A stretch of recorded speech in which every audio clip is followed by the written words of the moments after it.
this is our wonderful director, Jonathan Miller.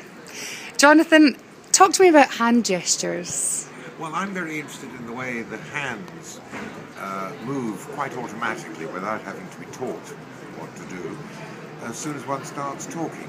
I mean, people vary in the amount of hand movements that they make, but almost invariably they do make hand movements while they're talking sometimes to emphasize things.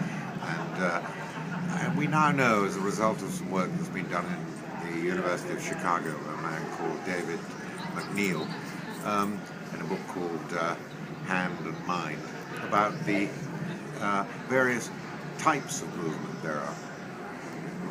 One type is what he calls batons. They beat time to the rhythm of your speech. You simply say, I simply won't do that, or I simply won't do that. It doesn't matter which direction you do it, as long as it beats time, rather like a conductor beating time with his hand when he's trying to get the rhythm of the speech. Yeah. And they're called batons, and people do them all the time. And then there are what we call iconic movements, which illustrate, without in fact self-consciously doing so, what you're referring to. You'll say things like, and then we all came together, and when the airplane came into land.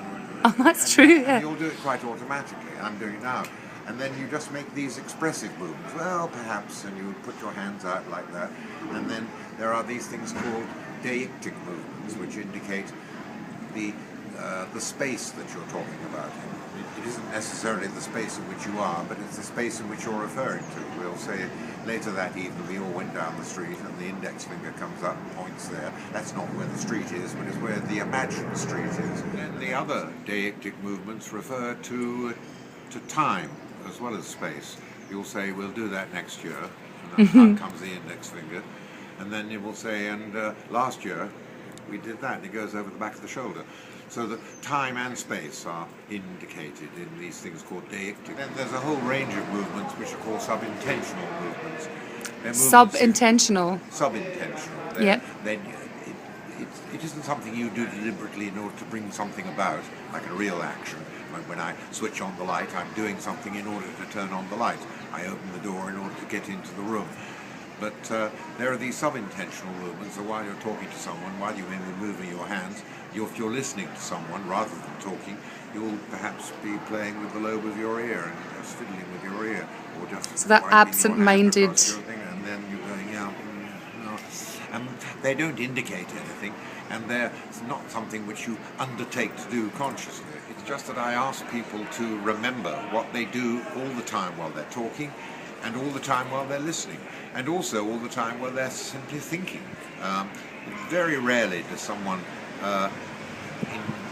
do nothing while they're thinking. They're very often pacing backwards and forwards, and then stopping, and then going like that, or thinking to themselves.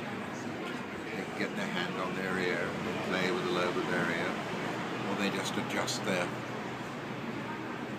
collar, pull the edge of their jersey down, not because they're trying to adjust them, but simply because there's a sort of endless restlessness. And one tries to get people to do these things. I don't tell them what to do. I ask them, I remind them of what they know they do anyway, and ask them to put them back into the show, rather than have these awful operatic gestures where people are sort of swinging their hands around, and while they're listening, not to just stand listening.